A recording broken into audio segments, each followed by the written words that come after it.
Bonjour à tous, je vous souhaite la bienvenue pour ce nouveau webinar, un nouveau webinar qui s'inscrit dans le cycle dans ce cycle dédié aux masses ovariennes et à leur étude échographique. Nous avions vu lors de la première série la méthodologie de l'examen de l'ovaire et nous avons la chance d'avoir à nouveau le docteur Jean-Marc Levaillant qui va pouvoir nous éclairer de son expertise sur l'étude échographique du bénin organique. Donc je vais laisser la main au docteur Jean-Marc Levaillant pour ce webinaire. Je vous souhaite un très très bon webinaire et on se retrouve à la fin ensemble pour les questions-réponses. Merci. Donc on est dans le deuxième épisode de la série ovaire et on va parler des masses bénignes. Et évidemment, pour parler des masses bénignes, ça sous-entend qu'il faut connaître tout le vocabulaire et tout le lexique qui va avec. Donc ça sera peut-être un petit peu laborieux à certains moments du topo, mais je pense que c'est très important parce que ces bases-là vont déterminer le prochain webinaire aussi sur les masses malignes. D'abord, un brin d'épidémiologie, si vous le voulez bien, mes amis. On appelle ces tumeurs des tumeurs ovariennes présumées bénignes, hein, c'est comme ça qu'on les appelle en français, les TOPB, avec une prévalence, vous voyez, de 14 à 18% chez les femmes ménopausées. Et bien sûr, c'est important parce que c'est chez ces femmes-là qu'on va également chercher le plus souvent les pathologies cancéreuses. Et puis, il y a un problème de santé publique. Les derniers chiffres datent d'il y a 5-6 ans. Il y a 45 000 hospitalisations en France quand même pour ces tumeurs ovariennes présumées bénignes. Un prérequis, avant toute chose, avant de commencer les images. Le cancer de l'ovaire, c'est la première cause de décès par cancer gynécologique. Et bien entendu, c'est un cancer extrêmement dangereux et c'est la huitième cause de cancer chez la femme. Donc, en filigrane, à chaque fois qu'on va trouver une masse ovarienne, il va falloir être quasi certain qu'elle n'est pas maligne avant de la qualifier de bénigne. Alors, vous savez que certains critères sont associés à l'augmentation du risque de cancer, comme la nulliparité, les règles précoces, la ménopause tardive, l'âge bien sûr. Mais sachez aussi que chez les femmes qui utilisent une contraception orale, qui ont eu des grossesses, l'allaitement, on a parlé aussi de la ligature des trompes, dans certains articles, ne sont absolument pas associés à une diminution du risque de cancer de l'ovaire. Les enjeux de la prise en charge, eh bien, c'est améliorer le diagnostic en échographie. Améliorer le diagnostic en échographie pour augmenter la détection des masses annexiales.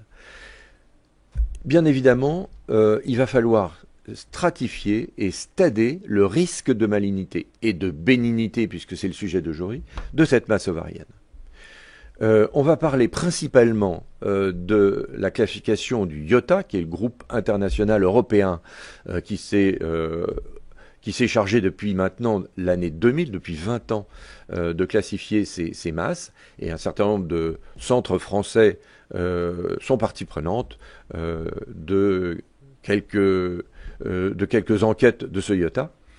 Et ce qui est très important à souligner, c'est que, en fait, pourquoi apprendre ce vocabulaire, pourquoi classer ces masses ovariennes avec un langage extrêmement rigoureux et pragmatique, c'est parce que ça va éviter d'envoyer en IRM d'abord des patientes qui ne sont pas à risque, qui sont à très bas risque. Et ça va permettre d'autre part, d'adresser en IRM les patientes à risque intermédiaire ou à haut risque de malignité. Ça évitera les IRM inutiles. Les objectifs finaux de cette prise en charge, eh bien, c'est de reconnaître les cancers ovariens. Donc, pourquoi les reconnaître? Parce que, on le verra le 10 juillet, ça permet de les envoyer dans un centre de référence et de ne pas perdre de temps. Ça permet également d'éviter des opérations inutiles. Une chirurgie pour une tumeur bénigne chez une femme jeune, si cette tumeur bénigne est vraiment déclarée bénigne par les examens complémentaires, en particulier l'échographie, et qu'elle est asymptomatique, il n'y a pas lieu de faire des examens comme une cœlioscopie par exemple. Enfin, chez les femmes jeunes, dépister tôt, c'est important parce que, évidemment, il y a un enjeu de préservation de la fertilité. Je vous passe très rapidement ce tableau qu'on reverra tout à l'heure pour vous montrer que, avec des critères bénins ou malins, du iota, et on va aujourd'hui étudier les critères bénins. On peut ainsi passer du vert au rouge, et lorsque l'on se situe, vous voyez, dans le vert, c'est-à-dire où il n'y a aucun de critères malins, mais des critères bénins dans l'analyse de nos kystes ovariens, eh bien on est dans un très bas risque ou dans un bas risque, et on peut se passer d'examens complémentaires. C'est une étude de l'American Journal de 2015. Les enjeux de la prise en charge, ça va des kystes bénins aux tumeurs frontières de l'ovaire et au cancer de l'ovaire. Eh bien sûr, ça va d'une surveillance simple à une chirurgie de plus en plus complexe dans les cancers de l'ovaire ou dans les tumeurs frontières de l'ovaire. Donc il y a une morbidité de la chirurgie, bien sûr, et des complications iatrogènes. Il est donc très très important de comprendre le langage et le lexique de ces kystes bénins. Plusieurs modèles prédictifs sont encore utilisés. Le RMI, le risque d'index de malignité n'est plus utilisé, celui de 1990, mais le ROMA est encore utilisé. Moi-même, dans notre groupe, on l'utilise. C'est l'algorithme du risque de malignité dans l'ovaire. C'est le CA125, mais associé à l'H4 et au statut de la ménopause. Alors vous voyez que ce test ROMA ne prend pas en compte du tout l'échographie. C'est pour ça que c'est très intéressant de ne pas le négliger, parce que nous, en cas de difficulté dans l'analyse d'une tumeur ovarienne bénigne, eh bien, on pourra aussi s'appuyer sur ce test biologique et sur l'âge de la patiente. En particulier l'H4, qui est beaucoup plus spécifique des tumeurs que le CA125. Un mot sur ce groupe international d'analyse des tumeurs. Il a été fondé maintenant, vous voyez, il y a plus de 20 ans. Il a utilisé une très large cohorte de patientes, et on va utiliser cette cohorte de patientes pour analyser les masses ovariennes. Et le but principal, c'était de développer, de valider une méthode qui permettait de poser un diagnostic avant la chirurgie. La première étape, c'était de développer une terminologie standardisée. Alors, cette terminologie, il y a un consensus là-dessus. Les lésions de l'annexe qui sont compatibles avec une physiologie normale, on l'a vu la dernière fois, comme le corps jaune, c'est différent d'une lésion ovarienne. On n'en parle plus. On n'est plus du tout dans les critères du iota, on est dans la physiologie normale. Parlons maintenant des masses déterminées. Alors, les corps jaunes hémorragiques, déjà, font partie des masses à analyser parce que, de temps en temps, elles posent des difficultés diagnostiques. Les kystes hémorragiques, les endométriomes et les kystes dermoïdes. On va les regarder, on va les analyser. Voilà un corps jaune hémorragique, donc une structure à fin pictée hyperéchogène, plus ou moins structurée dans son image interne, avec une granulosa autour qui est vide de Doppler, et puis une couronne vasculaire en périphérie, ici, que vous voyez là, et qui signe la bénignité et l'aspect très fonctionnel de ce corps jaune hémorragique, d'autant qu'il n'y a aucun signal Doppler dans sa structure interne, nous l'avons vu la dernière fois. Voilà d'autres images de kystes hémorragiques, passons très vite. Et puis, il y a l'endométriome, qui est un kyste organique, extrêmement courant.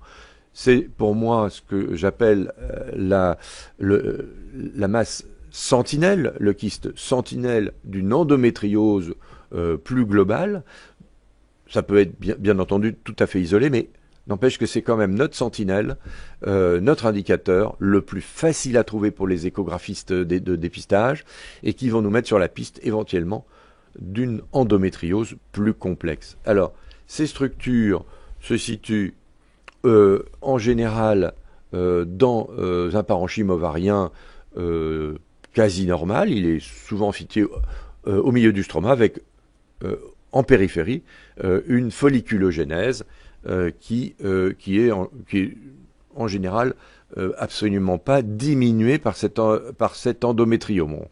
On ponctionne souvent en PMA des patientes qui ont des kystes d'endométriose, mais qui ont une folliculogénèse tout à fait correcte pour être enceintes. Ces kystes présentent, voyez, une structure liquidienne, à fin pictée hyperéchogène. Ça, c'est le phénotype caractéristique d'un endométriome. Donc, c'est un premier diagnostic à évoquer devant cette image, à paroi nette, sans végétation, sans logette, sans rien du tout, un endométriome. Et puis ces endométrioses ovariennes peuvent vieillir. Et là, vous voyez sur l'image en haut à gauche des spots hyperéchogènes qui sont des espèces de concrétions fibreuses. Vous avez des concrétions denses, comme des pseudo-végétations en haut à droite. Mais voyez la différence avec une végétation plus inquiétante, c'est qu'il y a un halo hypoéchogène en périphérie et qu'entre la paroi du kyste d'endométriose et la végétation et cette concrétion, eh bien, il y a une image qui permet d'affirmer qu'il n'y a pas de pédicule tissulaire. Et puis il y a des bords festonnés, des bords internes et des bords externes festonnés en bas à droite, qui sont là aussi le signe d'une endométriose qui devient beaucoup plus dense, beaucoup plus solide. Enfin, il y a des anomalies de position des organes génitaux, et là l'œil est tout à fait attiré par cette malposition assez basse des deux ovaires. Ils sont presque dans l'horloge anatomique, mais attirés plus vers le bas. Vous avez l'image transversale de l'isthme utérin, et vous avez toute la partie blanche qui est située comme une paroi autour de cet isthme, cette partie hyperéchogène, blanche, on dirait du tissu, de la ficelle, et c'est une toile. Et bien ça, c'est les ligaments utérosacrés très épaissis, ainsi que le torus qui se situe au milieu. C'est toute la zone hyperéchogène et blanche, avec ces deux ovaires qui sont associés donc à ces épaississements du torus. Voilà des images d'interposition entre deux endométriomes qui sont l'ovaire. Donc les deux ovaires sont, vous voyez, accolés l'un à côté de l'autre. Et puis au milieu, vous avez une anse sigmoïde qu'on perçoit bien, qu'on visualise bien, parce qu'elle est fixe. Vous pouvez bouger la sonde très doucement, parce que c'est en général des zones douloureuses où la main abdominale peut faire des petits mouvements sur le ventre, comme je vous l'ai dit la dernière fois. L'anse ne bougera pas, elle va rester là, et elle est accolée à ces deux structures d'endométriose. Voilà, regardons ce qui se passe en vidéo. On prend toujours l'organe central, l'utérus, on passe ici sur le ligament large et les gros vaisseaux, et sur l'ovaire, on retrouve une couronne folliculaire et un endométriome, vous voyez, tout à fait caractéristique, ici, avec là, les follicules en couronne. Le Doppler, n'oubliez jamais le Doppler dans ces tumeurs bénignes, ne prend pas à l'intérieur d'un endométriome, mais pour cause, il n'y a absolument aucun vaisseau. Là, on se retrouve dans le ligament large, les vaisseaux, les veines et l'artère utérine. On passe de l'autre côté et on peut visualiser là d'abord un ovaire avec des follicules, une image d'endométriome à gauche et une image de petit kyste paratubère à droite, vous voyez, qui est tout à fait mobile par rapport à l'utérus. Dans les masses déterminées, celles qui vont sortir de la classification IOTA, parce qu'elles ont, je vous répète encore, un phénotype tout à fait caractéristique, il y a ces énormes kystes dermoïdes qui peuvent être difficiles à voir, car ils sont en général englobés dans les masses dans les anses intestinales, et cette masse, vous voyez, et ne prend pas le Doppler non plus. Importance du Doppler ici, elle est en général hyperéchogène, avec des images filaires, ce sont des cheveux, des images hyperéchogènes denses, plus blanches, c'est de la graisse, puis des images anéchogènes, c'est de la flotte, c'est des kystes dermoïdes, mais des très gros kystes dermoïdes. Et puis vous avez ces petites inclusions dermoïdes du kyste de l'ovaire. Donc ces petites inclusions sont à contours extrêmement nets, sont situées dans le stroma ovarien. Vous voyez, j'ai fait un mode TUI, j'aime beaucoup utiliser le mode TUI dans le plan C en bas à droite. Ça permet d'avoir tous les 2 mm ou les 3 mm en fonction de la distance que vous choisissez, cette régularité hypoéchogène, vous voyez, des contours, cette espèce de plan de clivage qu'il y a entre ce dermoïde et le parenchyme ovarien, et puis tous ces follicules en périphérie qui sont très rassurants sur le potentiel, le capital folliculaire. Donc, ces kystes dermoïdes, ici, là aussi, c'est une coupe épaisse. Donc, mode coupe épaisse, utilisez-le souvent dans les ovaires. C'est un mode qui permet de bien visualiser les contours, en particulier. Vous voyez que c'est une image hyper écogène, très homogène, absolument bien contourée par rapport au tissu ovarien périphérique. Voilà d'autres images, là aussi, d'inclusion dermoïdes. Je les appelle comme ça parce qu'elles sont, on dirait vraiment une image incluse, comme un noyau, et qui ne gêne pas, encore une fois, le tissu périphérique et la folliculogénèse. Voilà deux images de kystes dermoïdes plus volumineux, avec un aspect un peu plus atypique. Mais vous voyez, en tout cas, pas du tout de l'endométriose pour ces images hyperécogènes. Il y a une endométriose à droite, vous voyez, une inclusion d'endométriose à droite, mais l'ovaire lui-même, les deux ovaires d'ailleurs, sont extrêmement mobiles. Les mouvements que vous faites à la pression de la main abdominale vous permettent de voir par voie vaginale que ces deux ovaires sont totalement séparés et qu'ils ne collent pas à l'utérus. Voilà une autre image de kyste dermoïde, donc un balayage de l'utérus, puis découverte donc d'un ovaire avec beaucoup de petits follicules et une image hyper écogène, blanche, mal définie, presque à l'extérieur, sur le bord externe de l'ovaire. C'est tout simplement, vous voyez ici, un kyste dermoïde. Le voilà. Vous voyez, les contours sont relativement nets, mais l'aspect est déjà un aspect de kyste dermoïde pilosébacé. Alors dans le consensus que nous utilisons, que nous écoutons dans nos comptes rendus, tout ce qui est nodule blanc du kyste dermoïde, tout ce qui est caillot, n'appartiennent pas aux composantes solides. Ça, c'est très important à retenir. Pourquoi? Parce que là, on va parler maintenant des masses indéterminées. C'est pour ça que je vous ai sorti toutes ces structures de kystes qui sont déterminées. Et on va essayer de maîtriser le lexique. Le lexique, je rappelle que c'est la définition d'un dictionnaire d'une catégorie spécialisée en français. Alors, ce lexique, eh bien, ça fait partie d'un consensus, là aussi, d'études du IOTA, et on va parler de composantes solides. Composante solide, c'est une structure qui a une haute écogénicité, à droite, vous voyez, avec une image de vacuole anécogène. Ça, c'est une composante solide. Dans les caillots, on n'est absolument pas dans une composante solide. Le Doppler est négatif en général. Il est le plus souvent positif dans les composantes solides, donc utilisation du Doppler. Mais sachez qu'un Doppler négatif ne peut pas éliminer une masse maligne. Il faut aller plus loin, et en particulier on ira sur l'IRM. Deuxième mot à savoir, à connaître, c'est la projection papillaire. Donc c'est une protubérance solide, la paroi du kyste, dans une cavité kystique qui est supérieure, donc ou égale à 3 mm. Vous voyez cette structure solide de la paroi, cette petite excroissance à droite, eh bien, on ne peut en parler comme d'une protubérance solide si elle est supérieure ou égale à 3 mm. C'est une définition extrêmement précise. Je vais vous remontrer une image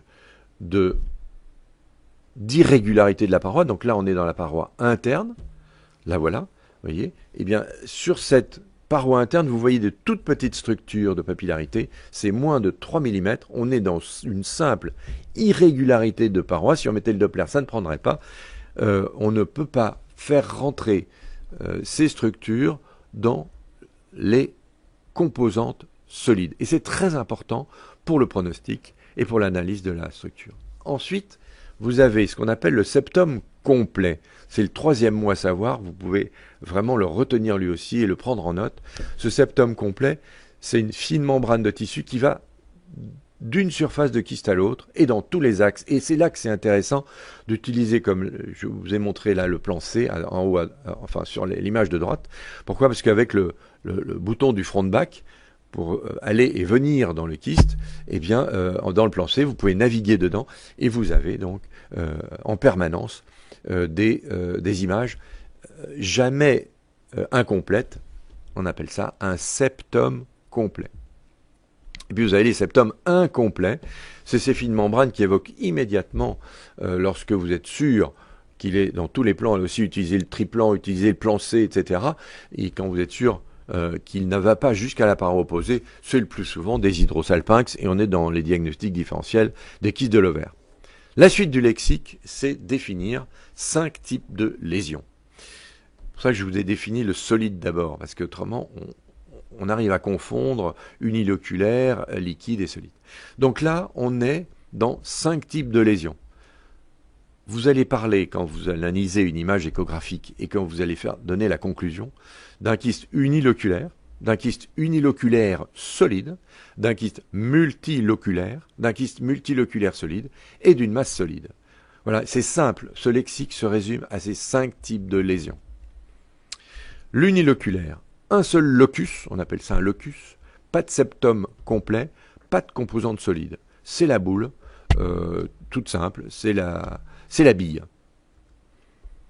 L'uniloculaire solide, un locus, pas de septum complet, mais une composante solide. Ça peut être la moitié de la masse, inférieure à la moitié de la masse, pardon. Ça peut être une projection papillaire ou non, etc. Ou ça peut être une série de projections papillaires. Ça s'appelle un uniloculaire solide. Et puis vous avez le multiloculaire, là où vous avez plus de 2 loci et au moins un septum complet. Vous comprenez en fait l'idée. Le multiloculaire, en fait, c'est une espèce de grosse masse liquidienne avec, dans cette masse liquidienne, des petites structures incluses qui sont comme s'il y avait des kystes à l'intérieur d'un gros kyste. Et il n'y a pas de composante solide, c'est-à-dire qu'il n'y a même pas une végétation ou une papillarité de plus de 3 mm, égale ou plus de 3 mm. Et puis la composante, le multiloculaire solide, c'est au moins un septum complet, et puis au moins une composante solide, c'est-à-dire une projection papillaire ou pas, ça peut être une masse qui est totalement solide à l'intérieur d'un des loci. Enfin, les masses solides, la dernière catégorie, les masses solides, ce sont des lésions où les composantes solides représentent au moins 80% de la tumeur sur un plan de coupe 2D. En 3D, c'est exactement la même chose. Donc on est devant vraiment des masses tissulaires qui prennent le Doppler avec des vacuoles liquidiennes, mais l'essentiel, c'est du tissu. Voilà un exemple de masse solide qui peut contenir également des projections papillaires. Et ces projections papillaires, on va les retrouver dans la portion liquidienne, dans la portion liquidienne, dans ces petites logettes liquidiennes de la tumeur. Donc vous voyez, c'est cette grosse masse solide qui est bien définie, là, avec des contours assez nets, des vaisseaux en pagaille dans cette structure, surtout chez les femmes âgées post-ménopausiques, et puis à l'intérieur, ces petites images de papillarité. Que voilà, avec cette jolie flèche jaune. Pourquoi parler de tout ça? Parce que là, en filigrane et en permanence dans nos dépistages et dans nos consultations, eh bien, on a toujours ce tableau en tête. Le type de tumeur va déterminer le pourcentage de malignité. Lorsqu'on est devant un kyste de type uniloculaire, on a 0,6% de malignité, ce qui n'est rien. Dans les uniloculaires solides, on passe à 33%. Et vous voyez que dans le solide, on est à 62% de malignité. Donc retenez bien ce tableau, parce que le type de tumeur et la façon dont vous allez qualifier cette masse, après l'avoir analysée avec les critères qu'on va voir, va déterminer évidemment la suite de la chaîne diagnostique et thérapeutique. Ensuite, parlons du contenu. Le contenu, c'est l'échogénicité. Donc il faut un appareil bien réglé. On pourra en parler avec Grégoire si vous avez des questions techniques. Un appareil bien réglé pour ne pas parasiter l'image. Et puis, évidemment, parler d'anéchogénicité. Donc un kyste peut être anéchogène ou hypoéchogène avec ce fin piqueté que vous avez vu tout à l'heure sur les kystes d'endométriose. Et puis, il peut y avoir des images de type hémorragique. Et là, c'est tellement caractéristique que dans notre lexique, on peut utiliser ce terme en échographie d'hémorragique. Personne ne peut vous critiquer si vous dites que ce contenu kystique est échogène et de type hémorragique. Le ver dépoli, on l'appelle comme ça, c'est ce fin piqueté hyperéchogène du kyste d'endométriose, ça l'évoque immédiatement. Et puis le contenu mixte de type dermoïde, là aussi, c'est quand même quelque chose d'acquis dans les tumeurs bénignes. Vous avez le droit, et absolument, c'est tout à fait légitime dans votre conclusion d'examen, de dire ce kyste a un contenu de type mixte dermoïde, et vous le décrivez. Il y a un locus totalement hyperéchogène, il y a des images qui évoquent une structure lipomateuse, de la graisse, à gauche de la tumeur, de la photo de gauche. Vous avez ces masses très blanches à l'intérieur d'un fin piqueté hyperéchogène comme à droite. On est dans un phénotype caractéristique de tumeur mixte, mais dermoïde. Et puis, vous avez les mix de type abcès. Alors c'est une masse beaucoup plus importante, beaucoup plus grosse, en général qui prend la trompe avec l'ovaire. Vous voyez, là on l'a déterminé avec ces points en mode vocal, et ça permet d'en calculer le volume. D'ailleurs, si on veut le ponctionner et voir ensuite ce qui reste, n'hésitez pas à utiliser le mode 3D et le mode vocal dans ces cas-là, pour avoir un volume. Et vous voyez que ici, on a une structure où la sémiologie échographique est très différente de la structure précédente. On peut l'appeler un contenu kystique dont l'échogénicité évoque un contenu d'abcès mixte. C'est très important. C'est un contenu mixte évoquant un abcès. L'ombre acoustique, maintenant. C'est derrière la projection papillaire, c'est focalisé. C'est le plus souvent dermoïde quand c'est focalisé, ou alors ça peut être diffus dans les fibromes ovariens. On va revenir sur les fibromes ovariens tout à l'heure. Enfin, l'acide. Je rappelle que l'acide, c'est pas le liquide que vous trouvez dans le cul-de-sac de Douglas couramment chez 10 à 15% de vos patientes. C'est un liquide qui se situe en dehors du cul-de-sac de Douglas et dans l'abdomen. Et puis, ce Doppler qui est très important, c'est le score colorimétrique, score de 1 à 4, avec la vascularisation intense, qui est un score de 4. Le score de 1, c'est un score où il n'y a pas de vaisseau. C'est semi-quantitatif, il n'y a pour l'instant aucun logiciel qui permet de quantifier la vascularisation d'une tumeur. C'est donc semi-objectif, c'est l'échographiste qui, se référant à une masse tissulaire de référence, par exemple le corps jaune et la périphérie du corps jaune, se dit, tiens, là, c'est une vascularisation intense, comme un corps jaune, par exemple. Cette dame a 70 ans, c'est tout à fait pathologique d'avoir un score colorimétrique de 4 chez cette femme. Et puis, il y a la biométrie, parce que la biométrie va rentrer dans les critères d'analyse de la tumeur. Je vous montrerai tout à l'heure les cut-offs des mesures. Les mesures se font sur 3 diamètres orthogonaux, dont l'un qui est essentiel, qui est pris en compte dans le iota, c'est la dimension maximale du kyste.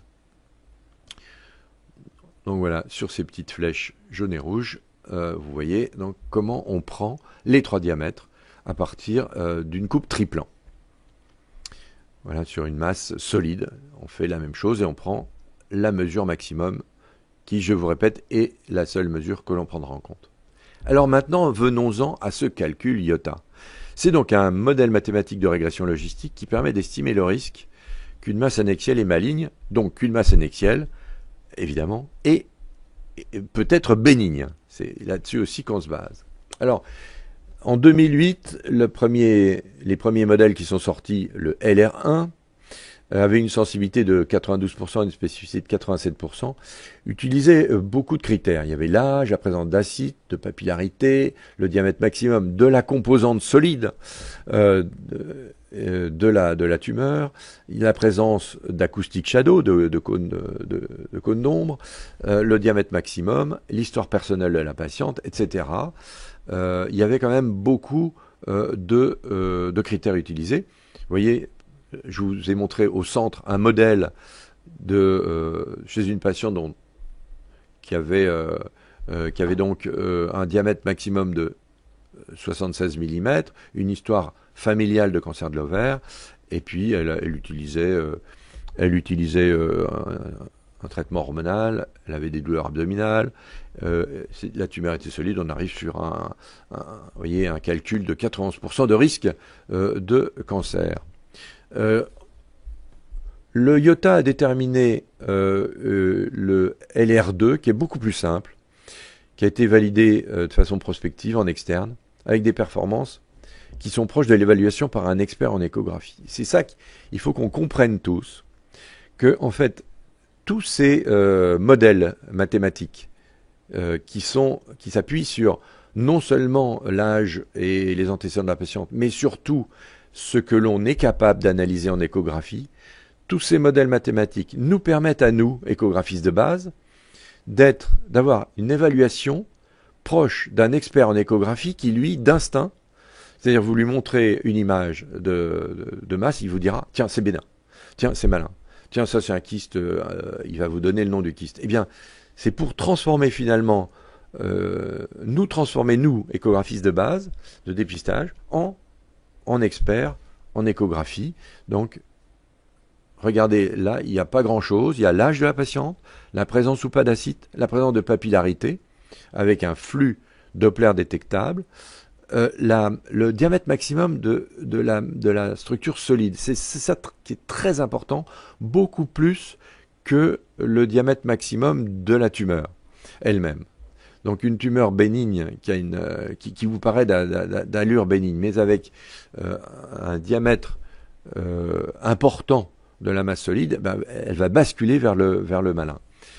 Là, vous voyez que le seul critère qu'on a pu cocher, c'est un kyste un peu irrégulier. Il n'y avait absolument pas de composante solide, donc il n'y avait que 11% de risque. Et puis, on arrive sur le dernier calcul mathématique, qui est le IOTA de 2014, qui est un outil beaucoup plus élaboré, qui a repris les données de 6000 femmes qui ont été recrutées dans les 24 centres et 10 pays différents d'Europe, et qui vont permettre de pouvoir classer une tumeur. Et là, c'est quand même extrêmement chouette de pouvoir estimer si c'est bénin, borderline, invasif ou secondairement métastatique. Et nous verrons dans le prochain webinaire toutes les images de métastases que l'on peut trouver dans l'ovaire.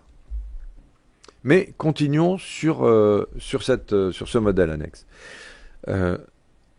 En 2014, 3 variables cliniques sont utilisées: l'âge, le centre de dépistage, de prise en charge, c'est-à-dire est-ce que cette patiente a été envoyée par un centre spécialisé en cancérologie ou si c'est le médecin traitant qui l'envoie, et le CA125. Enfin, 6 variables échographiques ont été prises en compte, en particulier le diamètre maximum, toujours pareil, le diamètre maximum de la lésion, le diamètre maximum de la partie la plus solide, la plus tissulaire, l'existence de plus de 10 locules, le nombre de papillarités, évidemment les acoustiques shadow toujours, et puis la présence ou pas d'acide. Ils ont rajouté dans ce modèle annexe le CA125 et ils ont supprimé le Doppler, ce qui me paraît extrêmement critiquable. C'est pour ça que j'utilise beaucoup plus régulièrement le LR2 couplé éventuellement au ROMA plutôt que ce modèle-là, qui est pourtant extrêmement intéressant pour les tumeurs borderline. Alors, continuons dans le bénin. Eh bien, les tumeurs bénignes, vous avez les 5 critères que je vous ai dit. On va maintenant les codifier encore un peu plus. Kyste uniloculaire simple, c'est le B1. Il y a une présence d'une partie solide avec un diamètre en dessous de 7 mm. On est dans le B2, deuxième critère bénin. Des acoustiques shadow dans le troisième. Le B4, c'est une tumeur régulière multicloisonnée avec un diamètre maximum en dessous de 100 mm. Vous voyez, le IOTA est très large. Ce n'est pas des tumeurs de 5 cm. On va jusqu'à 100 mm. C'est-à-dire, on est au bout de notre sonde vaginale. On va prendre une sonde abdominale pour travailler, pour aller voir un peu plus haut. Et puis, le 5e critère, c'est un critère de Doppler, il n'y a pas de couleur, on est dans le score 1. Alors ça, vous le trouverez sur le site sur le site de l'école 3D. C'est le IOTA donc de 2016 que j'avais refait avec l'école 3D et l'équipe de Timmerman. Donc c'était un poster que nous avions fait en commun il y a 4 ans, de façon à pouvoir faire rentrer la notion d'éco 3D et de surfaçage, et on va en voir pas mal là, dans les 20 dernières minutes, de surfaçage de la structure interne qui me paraît importante. Donc, le B1 uniloculaire, vous voyez que le B1, on est à 99% de spécificité. Vous avez le B2, le B3, le B4, etc. On vient de les voir.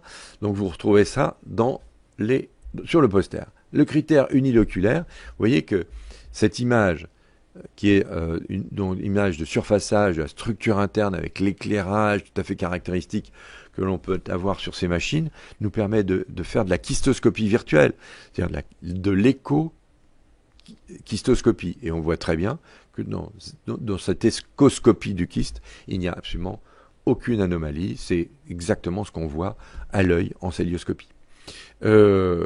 Voilà une coupe biplan, donc on est en mode triplan avec le plan C et le plan A. Vous pouvez voir donc un kyste uniloculaire simple, sans papillarité de la paroi interne, et c'est conforté par le mode HD Live, qui donne un excellent rendu de la spélice de la structure interne de la poche kystique. Donc n'hésitez pas à rechercher les moindres petites papillarités grâce à ce mode qui va inclure l'ensemble du volume de la tumeur. Et c'est parfois intéressant de revenir sur ce volume, car l'œil, parfois, n'a pas tout intégré au départ. Voilà un autre kyste que je prénomme là aussi bénin. Il a pourtant de petites structures de locus, vous voyez, mais en fait, c'est pas du tout inquiétant, c'est extrêmement fin, et ça peut être tout à fait, par exemple, des petits cumulus très hydropiques dans un kyste fonctionnel. D'ailleurs, vous voyez, je trouve que le mode transparence nous permet de visualiser parfaitement cette structure de locus. C'est un kyste, là on est vraiment dans le kyste uniloculaire bénin, et ça m'évoque quand même l'emplacement d'un cumulus oophorus, mais d'un cumulus très hydropique, donc tout à fait anormal. Le kyste fonctionnel peut également comporter dans sa structure interne un cumulus kystique fonctionnel. Donc la même masse présumée bénigne, évidemment, en célioscopie aussi. Et l'intérêt, évidemment, de cette célioscopie, qu'on fait très rarement, on pourra évoquer éventuellement les indications chirurgicales, l'intérêt, évidemment, c'est là aussi de vérifier sur ces très gros kystes qui sont symptomatiques, l'absence de végétation externe. Voilà d'autres images. Le deuxième critère, c'est la présence d'une composante solide dont le diamètre est inférieur à 7 mm, et vous voyez que l'image à droite est extrêmement intéressante parce que c'est exactement là aussi une kystoscopie, et on se rend bien compte de l'aspect très lisse de la paroi du locus, et puis de cette image solide toute petite. Le B3, la présence d'ombre acoustique, donc vous voyez à droite c'est une sonde vaginale, et au-dessus vous voyez l'ombre acoustique au-dessus de cette image très blanche d'absorption par ces images de pilosité. Le B4, c'est un kyste multiloculaire lisse de moins de 10 cm. Je vous répète encore, c'est moins de 10 cm à 90 mm.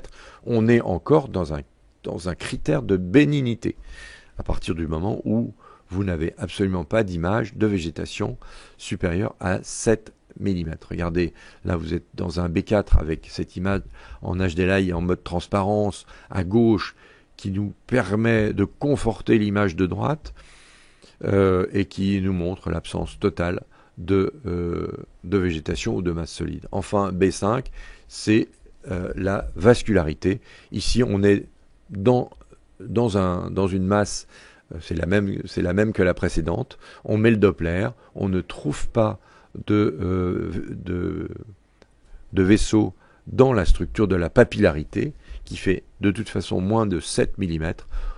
Vous voyez, on a donc un B4 plus un B5, on est dans la bénignité complète. Alors pourquoi je vous dis ça? Parce que en 2016, dans l'American Journal, et vous pouvez le retrouver, donc avril 2016, essayez de trouver cette bibliographie sur Internet. Ce tableau résume parfaitement la chose. En vert, la première ligne, il n'y a aucun critère malin, mais il y a plus de 2 critères bénins, je viens de vous les montrer. On est dans un risque très bas de bénignité. On va passer à l'extrême. Il y a plus de critères malins que de critères bénins. C'est-à-dire tous les critères bénins que je vous ai montrés. Eh bien, on est dans un risque, dans un très haut risque. Et puis, il y a le risque intermédiaire. Ça, c'est important. On s'arrête 1 minute dessus. Il n'y a pas de critères. Il n'y a pas de critères malins. Et il y a un critère bénin qui est présent. Mais ce n'est pas le B1. Ça peut être un B2, un B3, un B4. Et là, on se dit, il faut peut-être aller plus loin. On est évidemment dans un calcul de bénignité, mais un risque intermédiaire, on va demander une IRM. Là, c'est peut-être l'indication, la seule indication, vous voyez, hors du B1, hors du kyste unioculaire, l'indication de l'IRM dans les masses bénignes. Maintenant, la cartographie du Doppler, vous voyez, elle n'est pas spécifique, mais n'empêche que on est dans le fonctionnel. Le kyste du corps jaune, on a un indice Doppler extrêmement fort. Ça entoure, ça contourne l'image. Dans les kystes d'endométriose, il n'y en a pas. Donc, dans les tumeurs bénignes, c'est en général soit minimum, mais ça peut être extrêmement fort aussi dans les septa et les parois. Donc, vous voyez, il n'y a pas trop de spécificité là-dessus. C'est très fort dans l'abcès tubo-ovarien qu'il ne faut pas prendre pour une tumeur bénigne, et c'est extrêmement fort dans les cancers de l'ovaire, en particulier chez femmes ménopausées.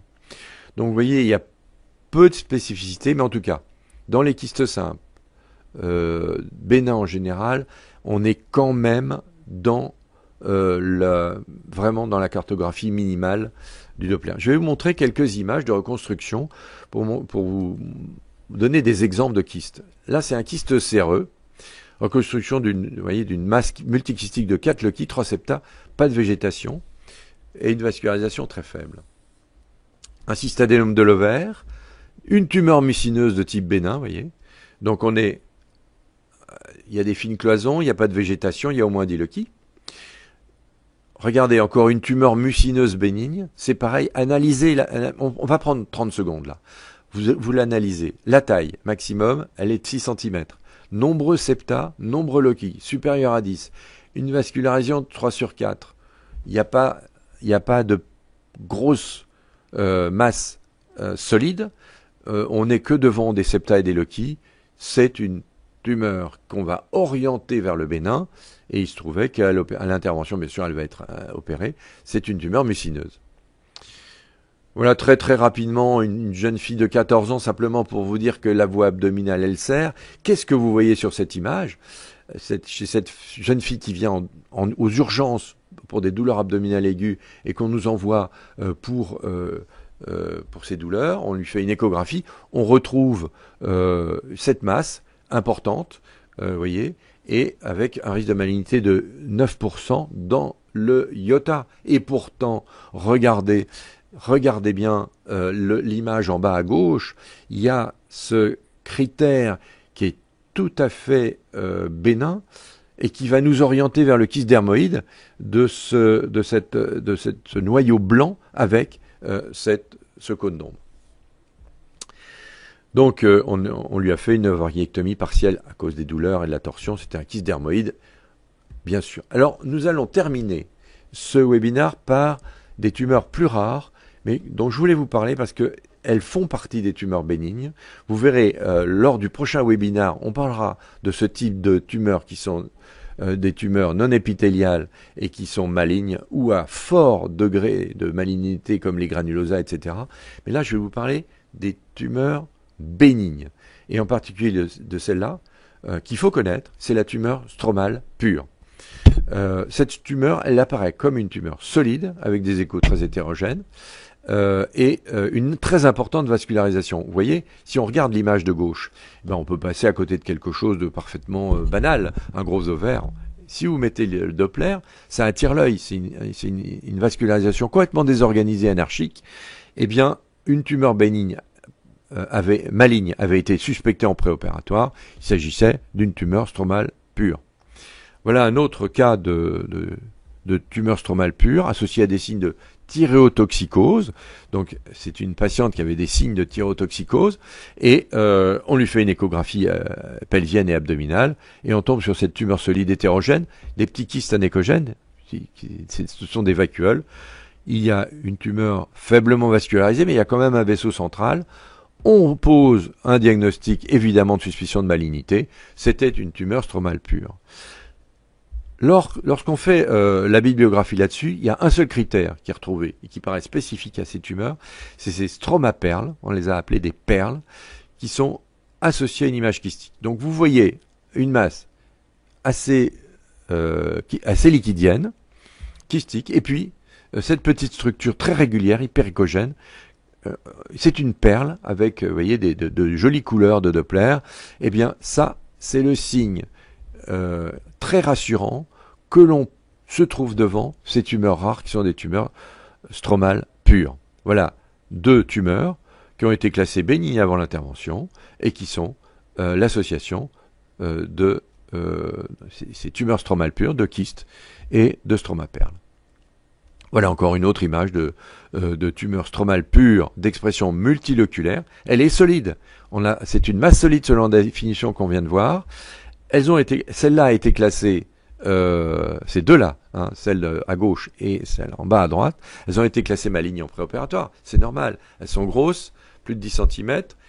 Elles sont d'expression solide. Malgré le peu de vaisseaux, on ne trouve pas de stromaperles. C'était des tumeurs multiloculaires. Enfin, pour conclure, passons à ces images de fibromes que l'on peut retrouver dans les ovaires. Ces fibromes prennent toutes les formes d'imagerie. C'est tissulaire, c'est vasculaire ou pas vasculaire, c'est très homogène ou porteur de petites vacuoles. C'est parfois extrêmement multiloculé. Donc vous voyez, vous pouvez avoir tous les signes du iota dans la même famille des fibrothécomes, avec également toutes les classes Doppler retrouvées dans les fibromes et les fibrothécomes. Pas de flux, ou un flux minimal, ou un flux modéré, ou un flux abondant. Voilà une masse tissulaire ronde de 50 mm de diamètre. C'est une masse solide, selon le iota, pas de vascularisation, un aspect feuilleté, on la classe comme maligne, on lui fait une annexectomie bilatérale vu son âge, et il s'agissait d'un fibrothécome sur l'ovaire droit.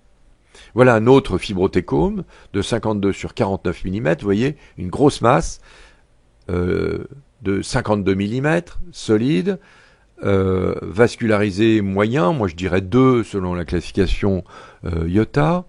On fait un score iota sans le CA125, on était à 50% de malignité, on fait une annexectomie bilatérale chez cette patiente âgée également, et on se retrouve sur un fibrothécome cellulaire de 13 cm sans aucun signe de malignité, vous voyez.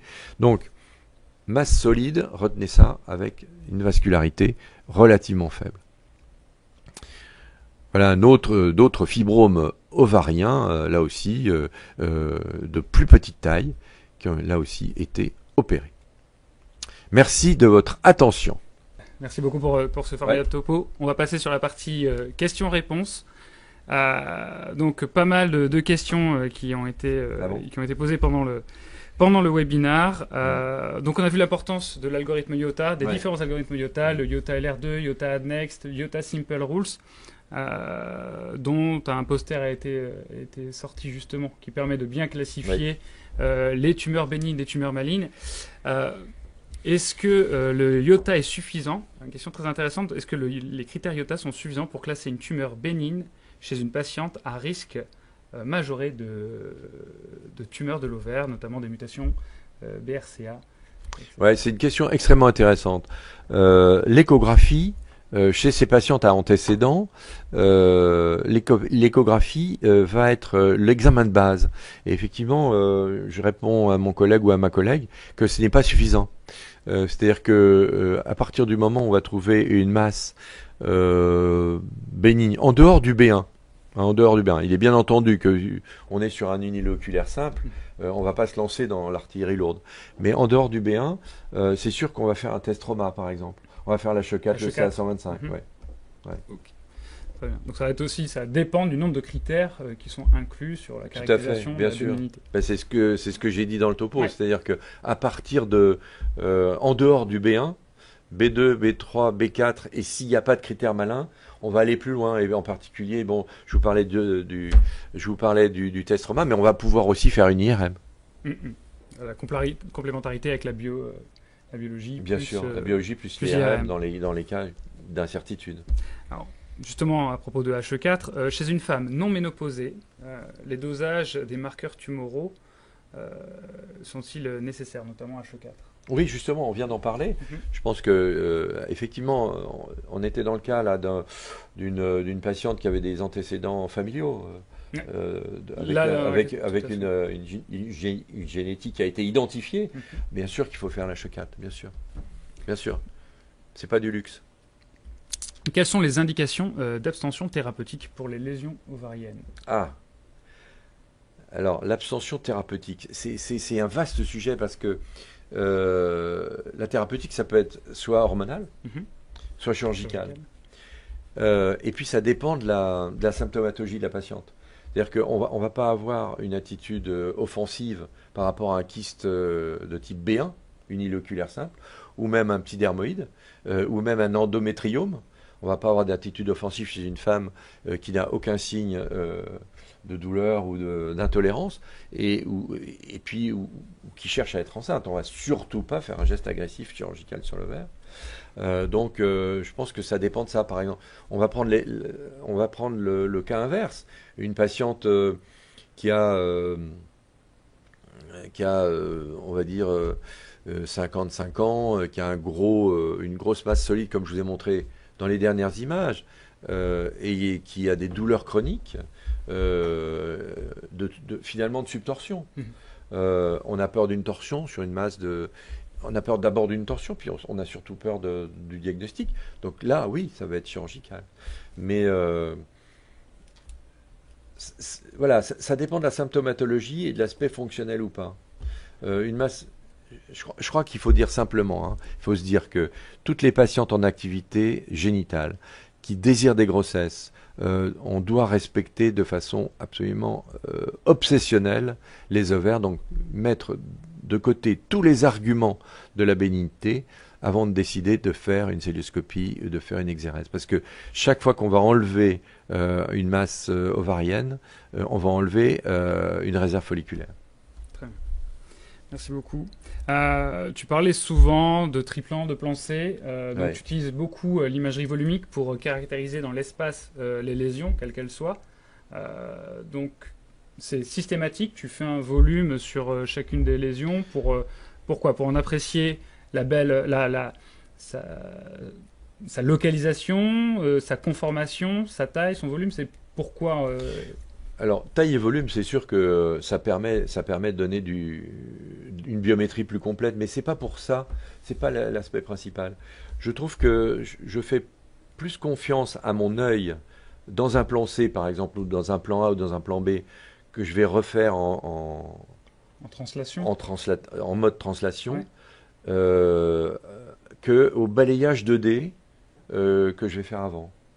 C'est-à-dire que à chaque fois que je suis confronté à une masse ovarienne, je vais prendre un volume. C'est comme ça. Et tout en continuant l'examen, c'est-à-dire la sonde est encore en place, bien sûr, je vais tout de suite, donc le volume est pris immédiatement. De toute façon, il faut avoir... Alors, ayez tous le réflexe de prendre des volumes, des masses ovariennes, de l'utérus, etc., parce que vous pourrez retravailler après si vous vous posez une question qui vous est pas venue. Mais en tout cas, moi, pendant l'examen de la patiente, en live, complètement en live, je vais reprendre ma translation, je vais reprendre le plan C et je vais faire un aller-retour pour voir si j'ai pas oublié des végétations. Et je trouve que le fait de prendre son temps comme ça pendant quelques secondes, 3, 4, 5 secondes, en plus de l'œil 2D, c'est fondamental. Oui, puis sur des plans auxquels on n'a pas accès. Voilà, c'est fondamental. On a un plan reconstruit, toutes les informations sont dans le volume, tout est dedans, donc on n'a plus qu'à regarder, quoi. Très bien. Au niveau, on voit l'importance d'un bon réglage Doppler, notamment pour voir toutes les microvascularisations de ces éventuelles masses qui peuvent être tumorales. Au niveau des réglages, quels sont les réglages auxquels tu fais attention? Écoute, je crois que tu vas nous répondre là-dessus de façon beaucoup plus technique que moi. Moi, je fais très attention, c'est sûr, on fait très attention à pas parasiter l'image. On est toujours entre la limite du parasite et de la meilleure sensibilité. Ouais, tout à fait. Tu vois, on sera à 0,6 kHz, je pense, dans l'ovaire, c'est parfait. Puis on va diminuer la puissance, on va travailler sur la puissance, le gain. C'est vrai que c'est toujours intéressant d'être à cette limite de l'information et de la sensibilité, c'est-à-dire qu'on va baisser la PRF au maximum. Donc tu parles effectivement en kilohertz à 0,6 kHz. Je pense qu'effectivement en 5-6 cm par seconde, on est sur un seuil suffisamment bas pour capter des microvascularisations caractéristiques, que ce soit en Doppler couleur ou HD flow, tous ces Dopplers très sensibles. On peut tomber à 5-6 cm par seconde, et déjà là on aura un très bon seuillage de réglage Doppler.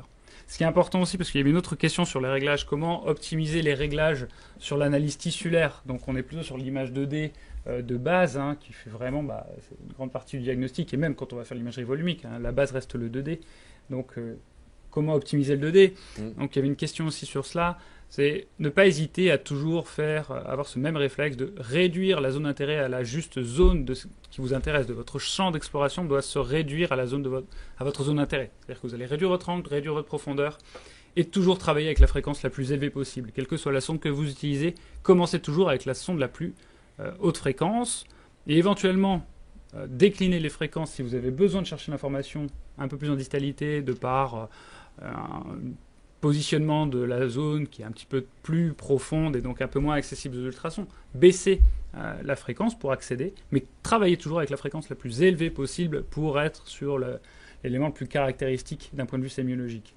Donc pour bien voir les petites végétations, bien voir le côté anéchogène strict d'un kyste, et bien voir que c'est pas en verre dépoli, qu'il n'y a pas de la fibrine ou de contenu hémorragique. Si vous n'avez pas une fréquence qui est bien réglée, un gain qui est trop haut, vous pourrez créer un faux contenu, alors que juste vous allez coder des fines particules en suspension. Donc c'est très important d'être sur la fréquence la plus élevée, d'avoir un bon seuillage de gain pour bien respecter ces sémiologies-là. On a fini le webinaire pour aujourd'hui. Merci beaucoup pour toutes ces questions. Merci Jean-Marc pour ces réponses. Le replay du webinaire sera prochainement disponible sur le volutionclub.net, où vous pouvez dès à présent retrouver l'ensemble de nos webinars, les webinars que nous avons pu faire jusqu'à présent, et les webinars que nous faisons depuis 2020 sont maintenant disponibles sur le Volution Club. Donc je vous invite à aller sur volutionclub.net pour y accéder. Également la possibilité d'accéder à nos posters, nos différents posters en gynéco et en obstétrique. Vous allez pouvoir retrouver notamment le poster dédié au IOTA que nous avons. Autre chose très intéressante, c'est que les algorithmes IOTA sont disponibles. Donc là, Jean-Marc vous a montré des captures d'une application pour téléphone pour le IOTA LR2. Ces algorithmes sont disponibles dans la plupart des échographes Voluson dont vous pouvez disposer dans votre pratique clinique. Donc n'hésitez pas à les regarder dans les rapports des examens en gynéco. Vous allez pouvoir rentrer les différents critères et ainsi avoir le risque de tumeur, de risque de bénignité, ou de malignité plutôt, inhérent à la lésion dont vous allez rentrer les différents critères. Prochain rendez-vous, c'est encore un webinar, le 3e épisode de cette série qui aura lieu le 8 juillet, toujours en compagnie du docteur Jean-Marc Levaillant. Donc nous allons aborder dans cette partie 3 les tumeurs malignes. Et les borderline aussi. Et borderline. Voilà. Je vous remercie de votre attention. Je remercie encore très chaleureusement le docteur Levaillant pour nous aider et nous permettre de faire ces webinars à votre attention. Merci Jean-Marc, je vous dis à très bientôt. Au revoir à tous. Et je laisse le dernier mot à Jean-Marc. Ben, merci à tous et puis ravi de vous avoir rencontré dans le cadre de ce webinaire, puisque on est un peu confiné encore et ça fait plaisir de pouvoir échanger grâce à Génération Électrique sur la toile. Merci à vous et ne ratez pas le 8 juillet. Hein.